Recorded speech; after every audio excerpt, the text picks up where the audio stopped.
morning, Sarvadra Namaskar dear. This is Mahesh here. Today in this video, I am going to teach the student of Standard 10 from the Bihar Board section from the book of Panorama to Poetry section, chapter number 1. God made the country. Before starting the lesson, I am telling you, be focused and listen to me very quickly, because if you are not attentive to listen my voice, listen my sound, you cannot get anything from me. If you want to get something from me, you have to be careful, be sensitive, be attentive. जब आप मेरी बात को अच्छे तरीके से सुन लेंगे my dear, तो मैं बता दूं कि आपको आपके क्वेश्चन आंसर याद करने की जरूरत नहीं है। इसलिए मैं फिर से दोहरा दूं कि आपको अच्छे से मेरी आवाज को सुनना चाहिए। स्टार्ट करते हैं लेसन। सबसे पहले I'm telling you something about the writer, that is William Cooper. That is William Cooper. अब आप देख सकते हैं कूपर। कहीं लोग इसको काउपर पढ़ते हैं, कहीं कोपर पढ़ते हैं, लेकिन एक्चुअली में इसका प्रोनाउंसिएशन कूपर होता है, इसलिए इसको विलियम कूपर पढ़ें। जानते हैं इस प्रेजेंट लेसन के राइटर के बारे में। लेसन से पहले William Cowper, as you can see over the board, that he was born on 1731, I mean to say he was born on 26 November 1731 in United Kingdom and had passed away in 25 April 18,000 in the United Kingdom. He has written many poems and even anecdotes. It means अपने जीवन काल में वो बहुत सारे poetry को लिखे, even श्रुति लेख भी उन्होंने लिखा है और बहुत सारा वर्ल्ड फेमस भी है। उनके लिखने का तरीका बताया जाता है। आप लेसन के अंदर में जाएंगे तो वहाँ आपको मिलेगा कि इन्होंने जो पोएम लिखा है वो इस राइटर से मैच करता है बहुत हद तक। इसको बाद में बताएंगे, पहले मैं बता दूं कि जब भी माय डियर पोएट्री पढ़ते हैं तो पोएट्री का एक अलग फीलिंग होता है, एक अलग इमोशन होता है। वो स्टोरी और पोएट्री में बहुत ज़्यादा डिफरेंस होता है। स्टोरी में क्या होता है कि जो वर्ड है, जो उसका मीनिंग आ रहा है, बस उसी को समझते हैं, लेकिन पोएट्री में बिल्कुल डिफरेंस होता है। यहाँ वर्ड कुछ और होगा और उसकी मीनिंग डिफरेंट तरह का होता है। इसलिए कभी कभी क्या जनरली एक पोएम का परफेक्ट मीनिंग पोएट ही बता सकता है। जिन्होंने उस पोएम को लिखा है उसका परफेक्ट मीनिंग वही बता सकता है। बाकी जो लोग, हम जैसे लोग जो टीचर्स हैं, वो उसके पास तक पहुंच जाएंगे लेकिन कंप्लीट फीलिंग नहीं दे पाते हैं पोएम का। तो मैं भी कोशिश करता हूं कि राइटर के फीलिंग के आसपास पहुंच सकूं। आप ध्यान रखेंगे, पोएम की फीलिंग, इमोशन को समझना बहुत ज़रूरत होता है। जब तक आप उसके फीलिंग्स को, उसके इमोशंस को नहीं समझ पाएंगे, आपको पोएम पढ़ने का कोई भी फायदा नहीं होगा। और जब आप पोएम के पूरे फीलिंग्स को ऑब्जर्व कर लेंगे तो माय डियर, आपको क्वेश्चन आंसर याद करने की कोई ज़रूरत नहीं होगा। अपने आप उसको आसानी से डील कर सकते हैं। इसलिए आप अटेंटिव होकर, फोकस्ड होकर मेरी बात को सुनिए। Okay, ready? I'm going to start the lesson. Here you can see the title of the poem, God made the country. God made the country, it means भगवान ने, ईश्वर ने कंट्री को बनाया। भगवान या ईश्वर ने क्या बनाया? कंट्री बनाया। अब आप कहेंगे कि ये कंट्री क्यों बनाया? तो माय डियर, मैं बता दूं, ये जो कंट्री है, ये इसका पूरा मीनिंग होता है कंट्री साइड। कंट्री साइड जो यूरोपियन कंट्री में यूज होता है। इस वर्ड को यूरोपियन कंट्री में यूज करते हैं एज अ विलेज। जैसे हमारे इंडिया में गांव को विलेज कहते हैं, यूरोपियन कंट्री में गांव को कंट्री साइड कहते हैं, और कंट्री साइड का शॉर्ट फॉर्म राइटर ने केवल कंट्री यूज किया। इट मींस भगवान ने क्या बनाया, गांव बनाया, देहात बनाया। ओके, आगे चलते हैं। जैसे मैंने अभी आपको बताया कि ये जो विलियम कूपर है उनका जन्म 1731 ईस्वी में यूनाइटेड किंगडम में हुई थी, and he had passed away in 1800 and may be said to be giving his poems as a protest of the poetry of Wordsworth. It means the writer is saying that कि उनके द्वारा जो लिखा गया poem, वो कहते हैं कि उनके द्वारा जो लिखा गया पोएम है वो पहले का स्वाद या प्रोटेस्ट, पहले से पूर्वानुभास हो जाता है। जैसे मान लिया कि कहीं किचन में कोई टेस्टी सब्जी बन रही होती है और उसका स्मेल पहले से आ जाता है, और स्मेल करने के बाद हमें लगता है कि वो जो सब्जी बन रही है वो बहुत टेस्टी बन रही है। यही फीलिंग इस वर्ड से यहाँ पे आ रहा है कि ये जो फोरटेस्ट है, मतलब वर्ड्सवर्थ के पोयम का टेस्ट इनके पोयम में आता है। ये जो वर्ड्सवर्थ है ये वर्ल्ड फेमस राइटर है, इन्होंने बहुत सारे पोएम्स लिखे हैं, और इनका एक बहुत ही फेमस पोएम है जिसको लोग डैफोडिल्स के नाम से पढ़ते हैं। 11-12 में पढ़ना होता है डैफोडिल्स नामक पोएम, जिनको वर्ड्सवर्थ ने लिखा था। अगर आप सीबीएसई स्टूडेंट की बात करेंगे तो उनको 7-8 में ही ये डैफोडिल्स नामक पोएम पढ़ाया जाता है। अगर बिहार बोर्ड की बात करेंगे तो वो 11-12 में पढ़ाया जाता है, जो फिर से मैं बता दूं वर्ड्सवर्थ के द्वारा लिखा गया था। और ये राइटर, जो प्रेजेंट राइटर है विलियम कूपर, वो कहते हैं कि उनका जो पोयम है वो इनके पोयम का स्वाद दिलाता है। समझ रहे हैं? उसके बाद कहेंगे there is his word the same deep respect for the rural life, the common people and the lovely quiet landscape like Wordsworth. Again he did not hesitate in giving clear cut opinion about the issues of his time.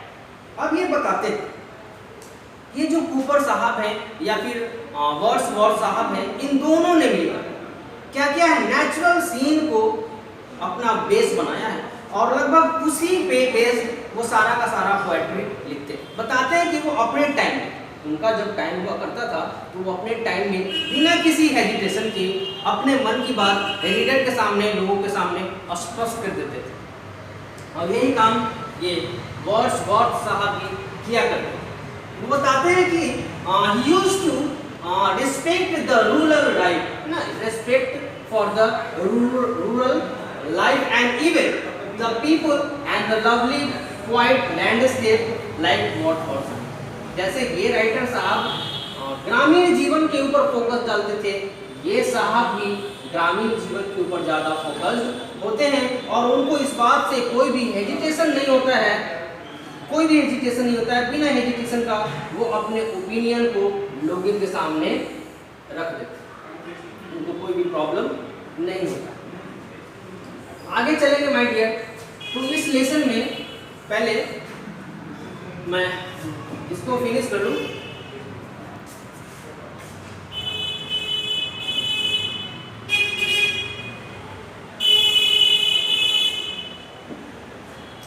It is a paradox that the poet and dramatist who live in cities or state capital have written powerfully about the beauty of rural life.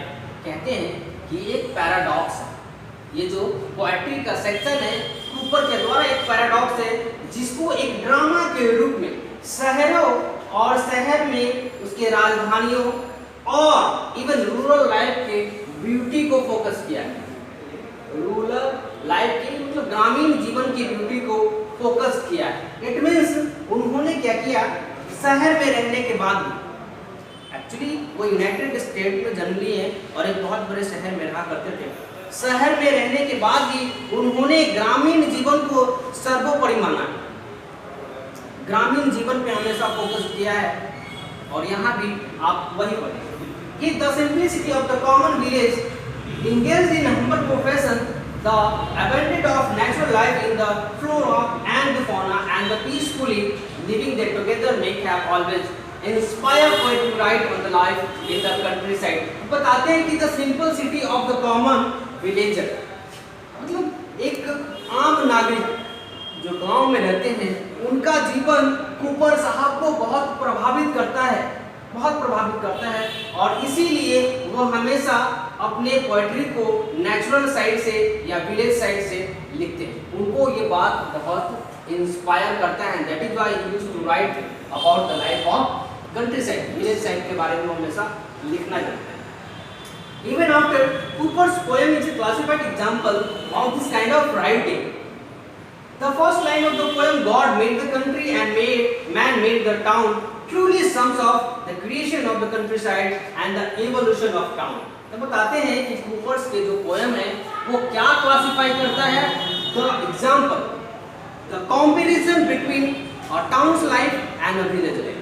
एक शहर के जीवन और एक ग्रामीण जीवन के बीच जो कंपैरिजन होता है, उसी कंपैरिजन को इस प्रेजेंट लेसन में राइटर ने हमारे सामने रखा है, हमारे इमोशन को, हमारे क्रिएशन को प्रभावित किया।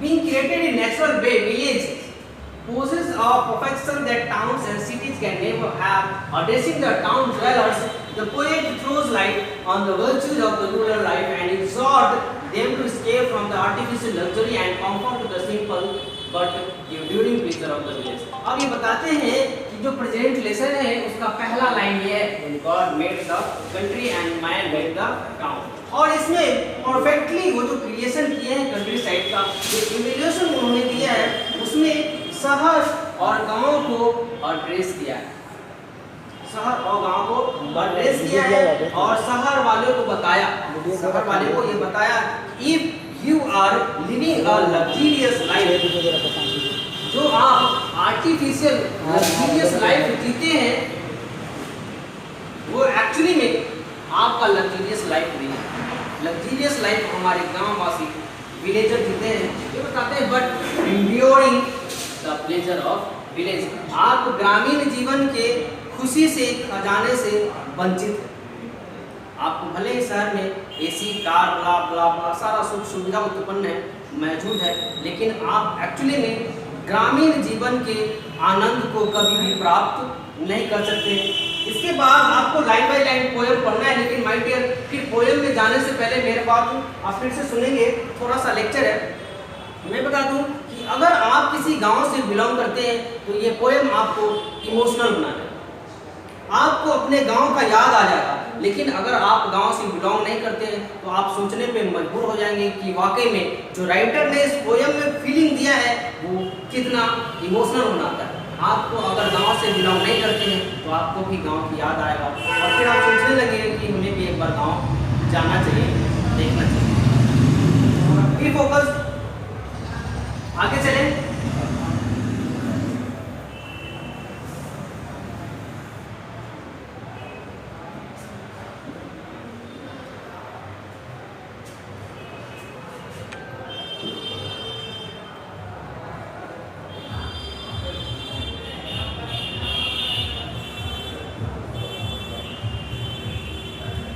देख रहे हैं, स्टार्ट पोएम को स्टार्ट करने से पहले कुछ क्वेश्चन और आंसर दिए गए हैं, that haves to answer the briefly. अब ये क्या है कि पोएम से रिलेटेड क्वेश्चन तो हैं लेकिन पोएम बेस्ड नहीं। ये जो क्वेश्चन है ये आपके थॉट्स पे डिपेंड करता है, how can you thought by yourself to answer this type of questions. Okay, क्या करेंगे? पहला number question, do you belong to a village which natural scene and the object there attract you the most. अगर आप किसी गांव से belong करते हैं तो गांव में ऐसा क्या नेचुरल थिंग है जो आपको बहुत अट्रैक्ट करता है। अब इस सवाल का जवाब आप तभी लिख सकते हैं जब आपने कभी गांव देखा है। ये आपकी अपने फीलिंग्स को पूछता है, इससे पोएम को कोई भी लेना देना नहीं है, आपको अपना फीलिंग कर देना है। Second number, do you belong to a town. अगर आप किसी शहर से बिलोंग करते हैं तो what thing there cause annoyance to you. अगर आप किसी शहर से बिलोंग करते हैं तो ऐसा कौन सा चीज है कौन सा चीज़ है जो आपको एनवायड करता है? एनवायड करता है तो ऑब्वियसली सी बात है कि शहर में जो भीड़ भाड़ वाली एरिया है वो ज़्यादातर लोगों को परेशान करता है। हर एक इंसान शांत माहौल चाहता है और शांत नामक का जो माहौल है वो शहर में देखने को नहीं मिलता है। वो सारा आपको सिटीज में मिलेगा, गांव में मिलेगा। आगे चलते हैं पोएम में, और इस पोएम के द्वारा राइटर आपको क्या बनाएंगे? इमोशनल।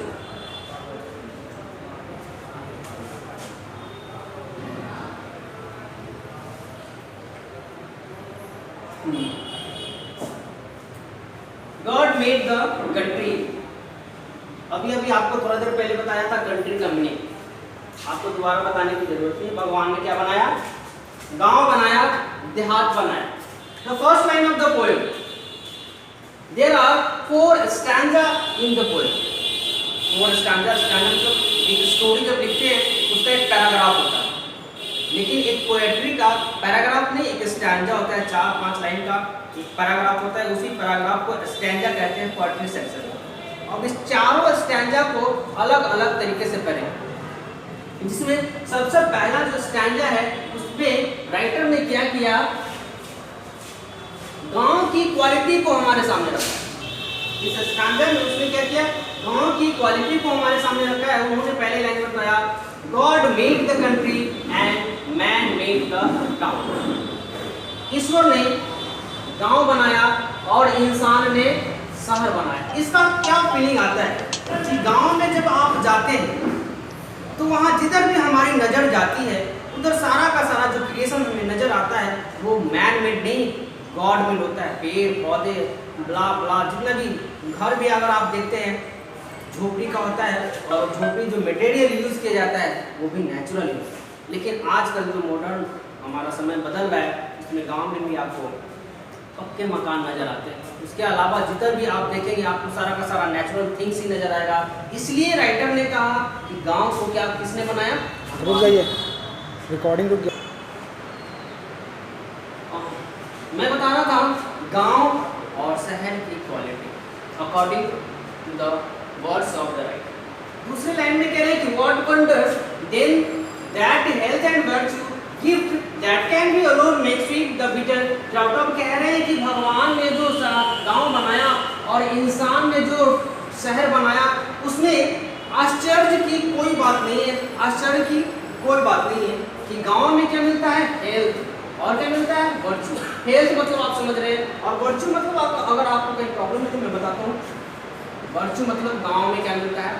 ईमानदारी, रिस्पेक्ट, आदर, सम्मान।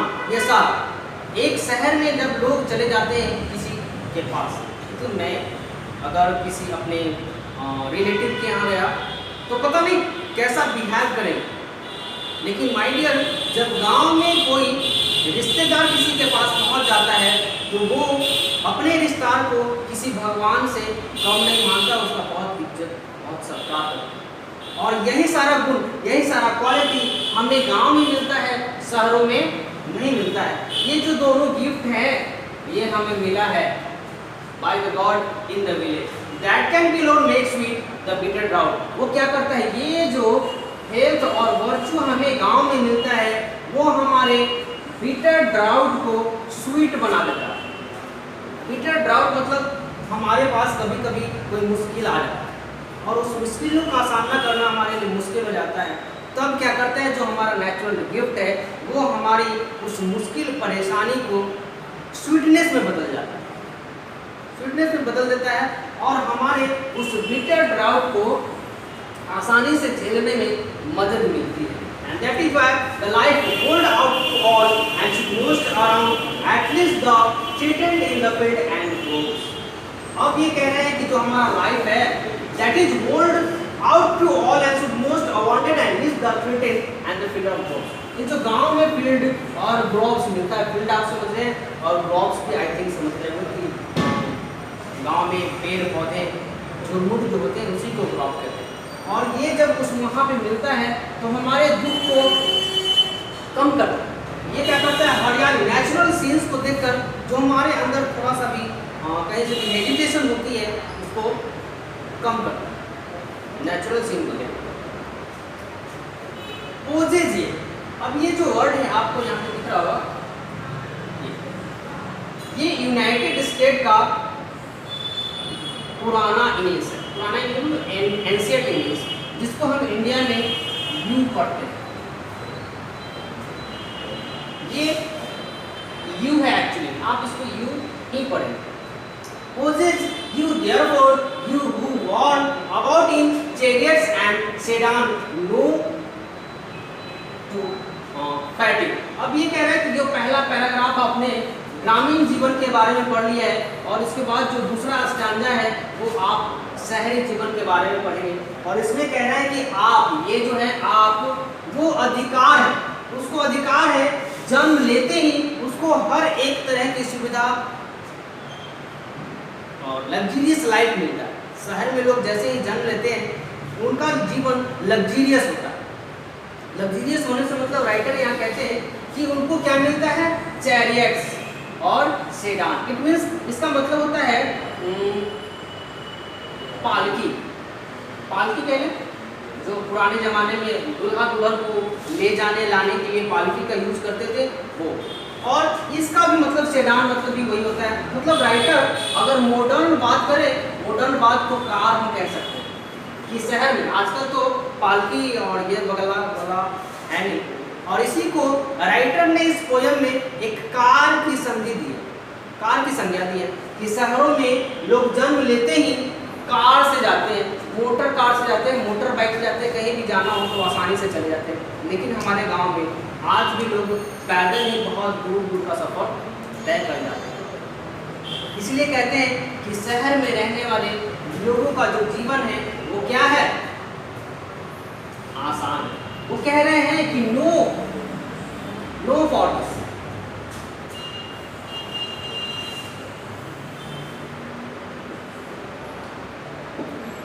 यहाँ लिखे उन्होंने नो फैटिग। नो फैटिग मतलब मैं जानता हूँ कि शहर में रहने वाले लोगों के पास कोई भी कठिनाई, कोई भी मुश्किलात, कोई भी थकावट नहीं होती है। क्यों नहीं होती है? कि उसका जो लाइफ है वो लग्जरियस होता है। अपने लाइफ को लग्जरियस, कंफर्टेबल बनाने के लिए वो मैन मेड वस्तुओं का ज़्यादा यूज करता है, इसलिए उसके किसी भी थकान की जरूरत नहीं होती। तब भी शहर के लोग क्या करते हैं, that of idleness and taste no scene. Writer कहते हैं कि उनके पास कोई भी थकान नहीं होती है, फिर भी वो अपने आइडलनेस को शो करते हैं। जब शहर के लोग कहने लगे कि मैं बहुत थक गया हूँ, तो आप ऐसा क्या काम कर गए कि बहुत थक गए हैं? एक्चुअली में वो थकते नहीं हैं। एसी कार में बैठकर सफ़र करते हैं, और सफ़र करने के बाद जब आते हैं तो कहते हैं कि मैं बहुत थक गया। Actually में in the words of the writer, he was not tired but he is showing his idleness। बताते हैं राइटर कि बस वो अपने आलसीपन को दिखाता है और कुछ नहीं करता है। Even he does not taste the scene of the nature। वो क्या करता है, शहर में रहने के कारण नेचुरल सीन को भी नहीं देख पाता। And that is but such as an art। Just a minute please।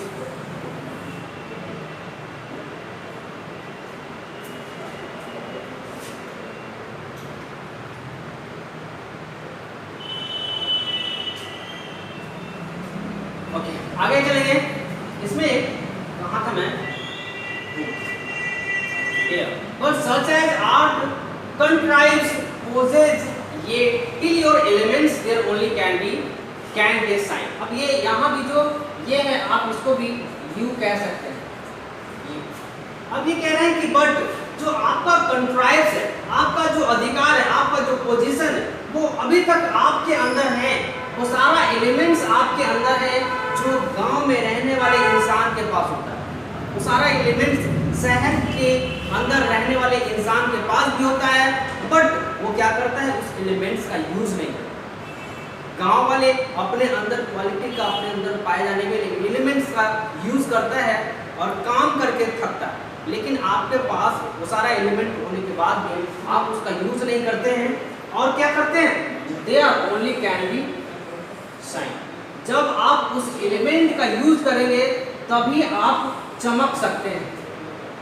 जैसा गांव वाले लोग अपने एलिमेंट्स का यूज करके, अपने मेहनत का यूज करके खाते हैं, वैसे ही जब आप अपने एलिमेंट्स का यूज करेंगे, then only you can shine, otherwise you are idle and at last you should be idle.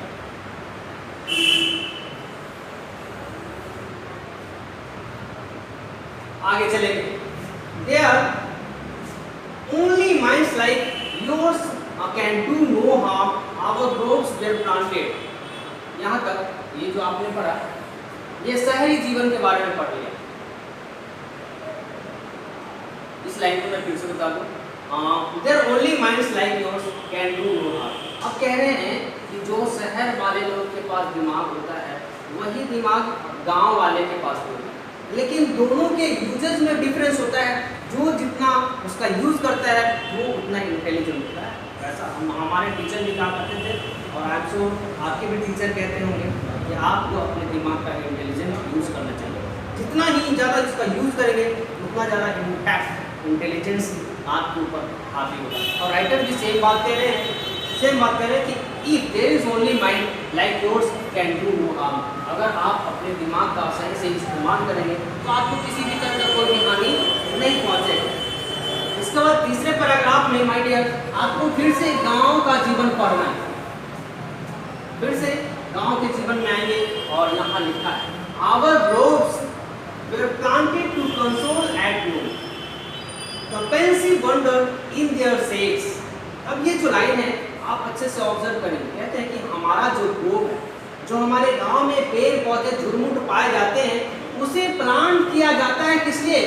Console at the, मतलब दोपहर में जून जुलाई मई जून के दोपहर में चिलचिलाती धूप में ये ग्रोव, ये हमारे पेड़ पौधे हमारे आत्मा को शांति पहुंचाता है, सुख पहुंचाता है। कैसे पहुंचाता है? यहाँ the pensive wonder in their shade. Pensive wonder मतलब दूर गांव में लोग क्या करते हैं, पैदल एक जगह से दूसरे जगह जाते हैं, और जब रास्ते चल कर वो थक जाते हैं धूप में, तो वो जो ग्रोव होता है, वो झुरमुट होता है, वो पेड़ पौधे होते हैं, जिसकी छाया में बैठकर वो शांति को महसूस करता है। उसकी छाया में बैठकर वो शांत हो जाता है और उसके दुख को ये हमारे ग्रोव दूर करते हैं। एट इवनिंग, अब जो यहाँ देख रहे हैं ये वर्ड है इवनिंग, इट मीन्स आप इसको कह सकते हैं evening. At evening, the moonbeam sliding softly in between the sleepy lips in all the light there is. अब ये कह रहे हैं कि शाम के समय में, जब गांव में शाम होता है तो चंद्रमा निकलता है, और उससे निकलने वाला जो किरण है, चंद्रमा यहाँ देख सकते हैं, मूनबीम, चांद से निकलने वाला जो किरण है वो बहुत धीरे धीरे फिसलता हुआ पत्तों के बीच से, पेड़ पौधे होते हैं और पेड़ पौधों के बीच से, पत्तों के बीच से जब उसका किरण हमारी घर की ओर झांकता है तो वो दृश्य राइटर को बहुत ही सुहावना दिखता है, बहुत प्लीजेंट करता है। वो उनके हृदय को, उनके मन को बहुत सुख और शांति पहुंचाता है। ठीक है, स्लीपिंग लिप्स, इसी लिप के अंदर से ऐसे ऐसे होकर जो बीम निकलता है, किरण निकलता है, उसी को कहते हैं with all that light there is। अब ये कह रहे हैं गांव वालों को, जो अनुभूति उस मून लाइट का गांव वाले लेते हैं, उस लाइट का अनुभूति शहर वाले के बस की बात नहीं है। शहर वाले, ये मतलब शहर वाले, और ये वैसे लाइट की इच्छा रखते हैं लेकिन उनको ये नसीब नहीं होता। आगे चले,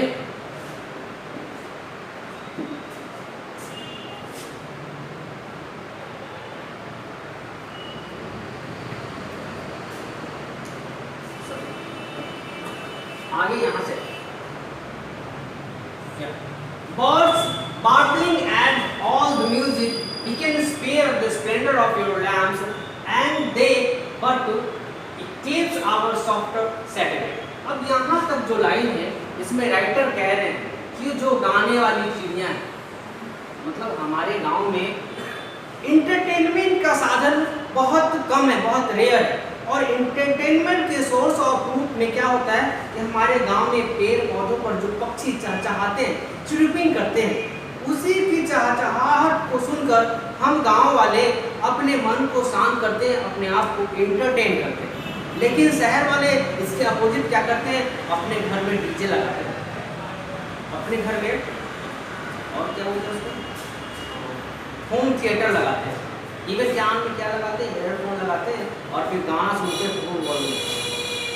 और इसी बात को कंपैरिजन राइटर यहाँ कह रहे हैं कि हमारे गांव में जब चिड़िया चहचहाती है तो उसके सॉफ्टवेयर साउंड को सुनकर हमें दिल में बहुत आनंद उत्पन्न होती है। लेकिन अब शहर में जब लोग म्यूजिक के बहुत बड़े साधन का इस्तेमाल करता है तो खुद भी डिस्टर्ब होते हैं और उसके आसपास के लोगों को भी डिस्टर्ब करते हैं। लेकिन हमारे गांव में ये जो वार्बलिंग म्यूजिक है वो शहर वाले को नसीब नहीं है, उनको नहीं मिलता है।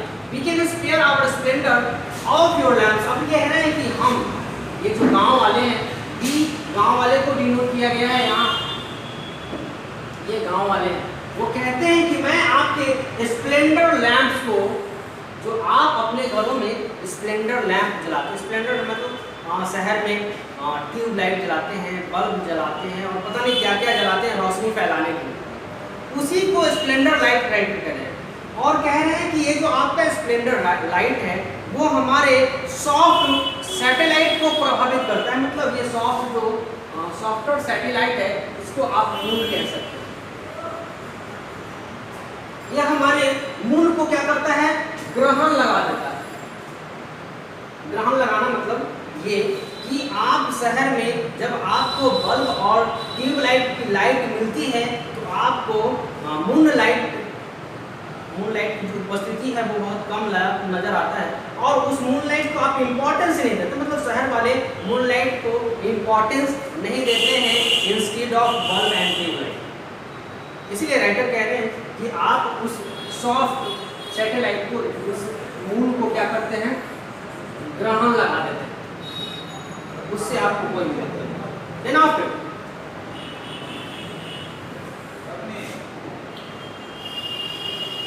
our more harmonious notes, the first depart scared and they are often nightingale useful।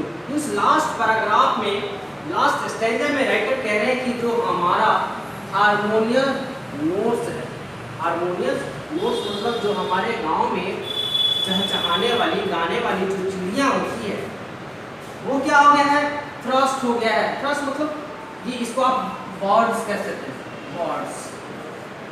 जो बर्ड्स है वो डिपार्ट हो गया। डिपार्ट मतलब छोड़कर चला जाना, छोड़ देना, जगह को छोड़ देना, जिसको माइग्रेशन कहते हैं। माइग्रेट करते हैं एक जगह से दूसरे जगह। क्यों?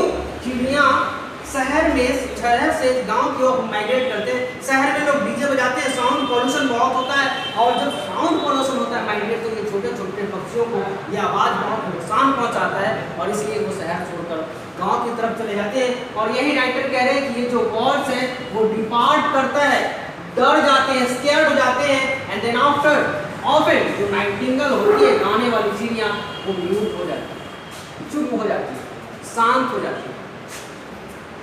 उसको लगता है कि शहर वाले लोगों को उसके चिरपिंग से, उसके आवाज़ से प्यार नहीं है। लोग अपने घर में क्या बनाते हैं, होम थिएटर, उसी होम थिएटर से अपने आप को एंटरटेन करते हैं। लेकिन गांव वाले इसी नाइटिंगेल की आवाज़ को सुनकर अपने आप को एंटरटेन करते हैं। इस पोएम में राइटर ने पूरा का पूरा डिफ्रेंसिएशन किया है कि what is the difference between town and a village. आज भी जो लोग शहर में रहते हैं वो अब गांव की तरफ भागने लगे।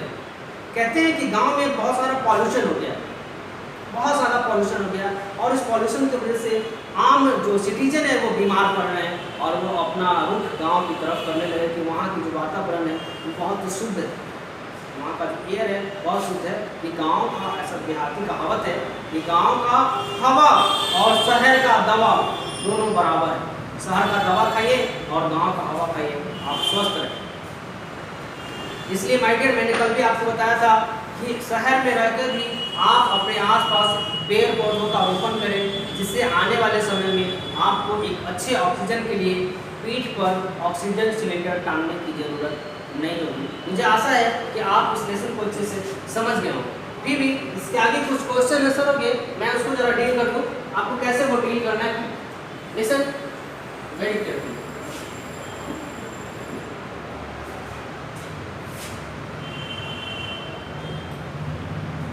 ये कुछ क्वेश्चन आंसर है। इसमें लिखा पहला number, where do you find health and virtue.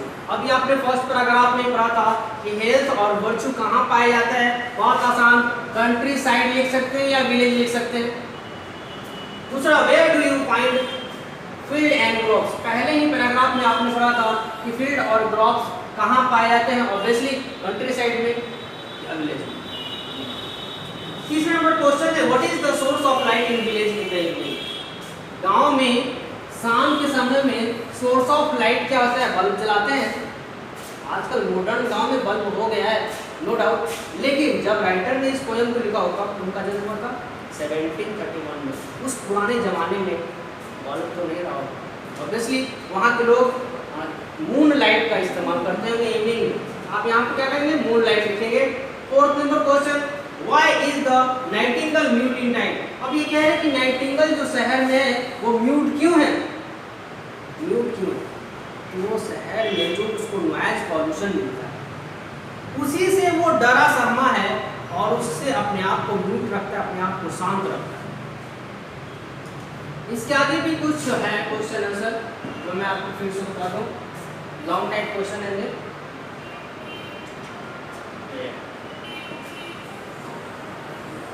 Long type question.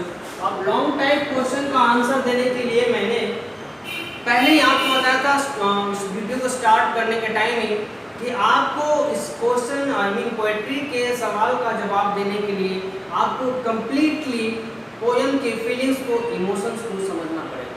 जब आप उसके फीलिंग इमोशन को समझ लेंगे तो उसके क्वेश्चन का आंसर देने के लिए आपको मुझ पर या किसी टीचर पर डिपेंड होने की ज़रूरत नहीं पड़ेगी, आप उसको खुद से डील कर सकते हैं। मैंने आपको कल भी बताया था और उसके पहले भी बताया था, you should write the answer by yourself.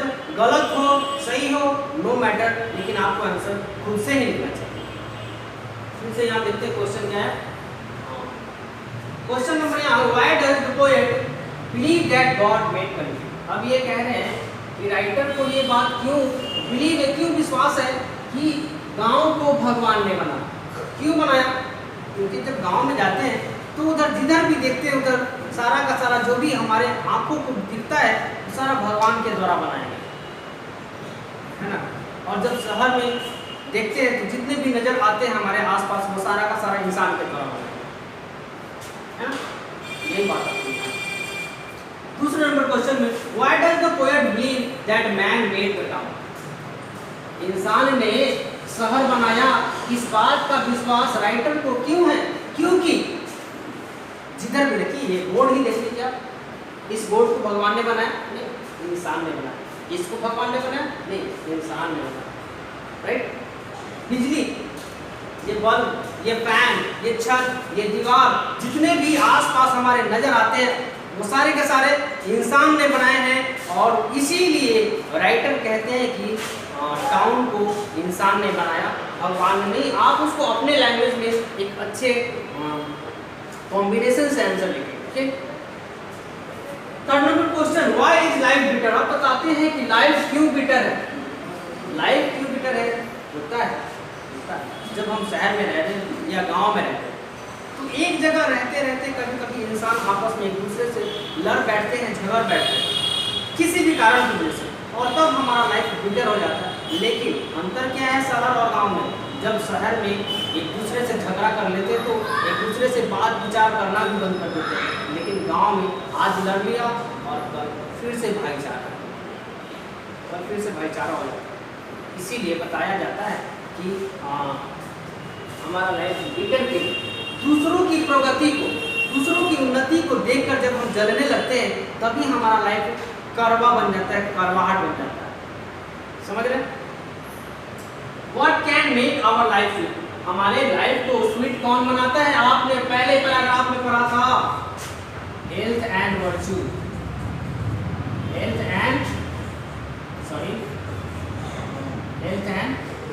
Virtue. ये जो दोनों वर्ड है हेल्थ एंड वर्चू, वो हमारे लाइफ को स्वीट बनाता है। उसके आगे वाले क्वेश्चन को सॉल्व करेंगे। What function do groves perform in village? ये जो ग्रोव है ये कौन सा काम विलेज में करता है?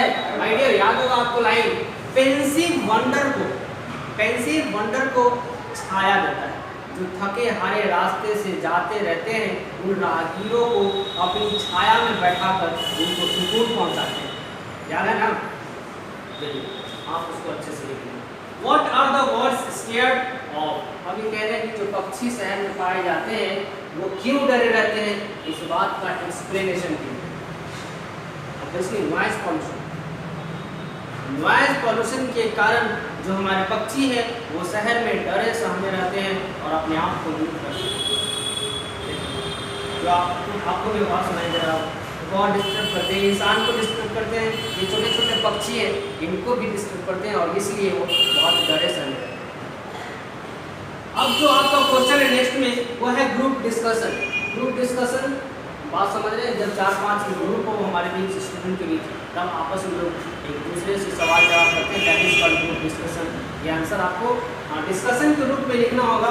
Village are no longer beautiful and peaceful. इसका मतलब है कि अब जो गांव है वो ब्यूटीफुल और शांतिपूर्ण नहीं रह गया। पहले के मुकाबले अब गांव में शांति और ब्यूटी पहले के जैसे नहीं रह गया है। इस बात पे आपको डिस्कशन करना है। बात भी सही है और गांव में भी थोड़ा बहुत चेंजिंग आ गया है, प्रोग्रेस होने लगी, डेवलपमेंट हो गया है और डेवलपमेंट की वजह से ही गांव में अब थोड़ा सा पीसफुलनेस कम होने लगा। मुझे उम्मीद है, पूर्ण विश्वास है आपको लेसन अच्छे से समझ में आया होगा और इस आंसर को समझने के बाद आप इससे रिलेटेड क्वेश्चन आंसर भी खुद से करेंगे और जब आपको आंसर प्रोवाइड किया जाएगा आप उसको उस आंसर से क्या करेंगे, करेक्शन करेंगे।